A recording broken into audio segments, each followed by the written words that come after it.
ఆదికాండము 37వ అధ్యాయము.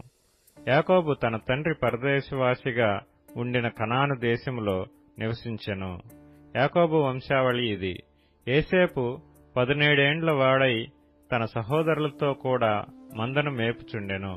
అతడు చిన్నవాడై తన తండ్రి భార్య అయిన బిల్హా కుమారుల యొద్దను జిల్ఫా కుమారుల యొద్దను ఉండెను. అప్పుడు యోసేపు వారి చెడుతనమును గూర్చిన సమాచారము వారి తండ్రి వద్దకు తెచ్చుచుండువాడు. మరియు యోసేపు ఇశ్రాయేలు వృద్ధాప్యమందు పుట్టిన కుమారుడు గనుక తన కుమారులందరికంటే ఎక్కువగా అతని ప్రేమించి అతని కొరకు విచిత్రమైన నిలువుటంగి కుట్టించెను. అతని సహోదరులు తమ తండ్రి అతనిని తమ అందరికంటే ఎక్కువగా ప్రేమించుట చూచినప్పుడు వారు అతని మీద పగబట్టి అతనిని క్షేమ సమాచారమైనను అడగలేకపోయిరి.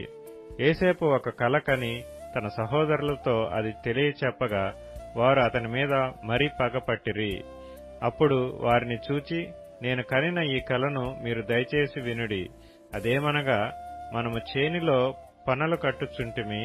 నా పన లేచి నిల్చుండగా మీ పనలు నా పనను చుట్టుకొని నా పనకు సాష్టాంగపడినని చెప్పెను. అందుకు అతని సహోదరులు, నీవు నిశ్చయముగా మమ్ము నేలదవా, మా మీద నీవు అధికారి వగుదువా అని అతనితో చెప్పి అతని కలలను బట్టియు అతని మాటలను బట్టియు అతని మీద మరింత పగబట్టిరి. అతడింకొక కల కని తన సహోదరులకు తెలియజేసి, ఇదిగో నేను మరొక కల కంటిని, అందులో సూర్యచంద్రులను 11 నక్షత్రములను నాకు సాష్టాంగపడేనని చెప్పెను. అతడు తన తండ్రితోనూ తన సహోదరులతోనూ అది తెలియచెప్పినప్పుడు అతని తండ్రి అతనితో, నీవు కనిన ఈ కల ఏమిటి? నేను నీ తల్లియు నీ సహోదరులను నిశ్చయముగా వచ్చి నీకు సాష్టాంగపడుదుమా అని అతనిని గద్దించెను. అతని సహోదరులు అతని యందు అసూయపడిరి. అయితే అతని తండ్రి ఆ మాట జ్ఞాపకముంచుకొనెను. అతని సహోదరులు షెకెములో తమ తండ్రి మందను మేపుటకు వెళ్లిరి. అప్పుడు ఇశ్రాయేలు యోసేపును చూచి, నీ సహోదరులు షెకెములో మంద మేపుచున్నారు, నిన్ను వారి యొద్దకు పంపెదను రమ్మన్నప్పుడు అతడు మంచిదని అతనితో చెప్పెను. అప్పుడతడు, నీవు వెళ్లి నీ సహోదరుల క్షేమమును మందక్షేమమును తెలుసుకొని నాకు వర్తమానము తెమ్మని అతనితో చెప్పి హెబ్రోను లోయలో నుండి అతని పంపెను. అతడు షెకెమునకు వచ్చెను. అతడు పొలములో అటూ ఇటూ తిరుగుచుండగా ఒక మనుష్యుడు అతనిని చూచి, నీవేమి వెతుకుచున్నావని అతనిని అడిగాను. అందుకతడు, నేను నా సహోదరులను వెతుకుచున్నాను, వారు ఎక్కడ మందను మేపుచున్నారో అది దయచేసి నాకు తెలుపుమని అడిగాను. అందుకు ఆ మనుష్యుడు, ఇక్కడ నుండి వారు సాగి వెళ్లిరి, వారు దోతానుకు వెళ్ళుదము రండని చెప్పుకొంట వింటినని చెప్పెను. అప్పుడు యోసేపు తన సహోదరుల కోసము వెళ్లి దోతానులో వారిని కనుగొనెను. అతడి దగ్గరకు రాకమునుపు వారు దూరము నుండి అతన్ని చూచి అతన్ని చంపుటకు దురాలోచన చేసిరి. వారు, ఇదిగో ఈ కలలు కనువాడు వచ్చుచున్నాడు, వీని చంపి ఇక్కడనున్న ఒక గుంటలో పారవేసి దుష్టమృగము వీని తినివేసినని చెప్పుదము. అప్పుడు వీని కలలేమగునో చూతము రండని ఒకనితో ఒకడు మాట్లాడుకొనిరి. రూబేను ఆ మాట విని, మనము వానిని చంపరాదని చెప్పి వారి చేతులలో పడకుండా అతన్ని విడిపించెను. ఎట్లనగా రూబేను అతని తండ్రికి అతని అప్పగించుటకై వారి చేతులలో పడకుండా అతని విడిపింపదలచి, రక్తము చిందింపకుడి, అతనికి హాని ఏమీయూ చేయక అడవిలోనున్న ఈ గుంటలో అతని పడద్రోయుడని వారితో చెప్పెను. యోసేపు తన సహోదరుల యొద్దకు వచ్చినప్పుడు వారు యోసేపు అంగీని, అతడు తొడుక్కొని ఇండిన ఆ విచిత్రమైన నిలువుటంగీని తీసివేసి అతని పట్టుకొని ఆ గుంటలో పడద్రోసిరి. ఆ గుంట వట్టిది, అందులో నీళ్లు లేవు.